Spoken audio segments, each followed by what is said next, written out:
Hi guys, কেমন আছো সবাই?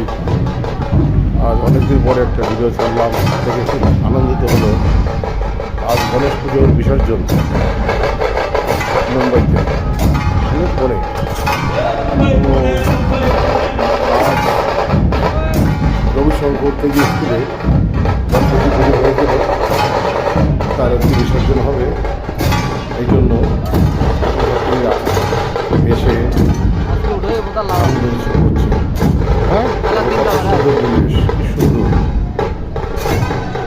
আমাদের কলকাতাতে স্কুলে সরস্বতী পুজো হয়, কিন্তু এখানে সরস্বতী পুজো হয় না। এই স্কুলে গণেশ পুজো হয়। গণেশ পুজোর বিসর্জনের দিনে ছাত্রছাত্রীরা এসে কত আনন্দ করতে দেখে, সব সুন্দর লাগছে দেখতে, তাই না? গণপতি বাপ্পা মানে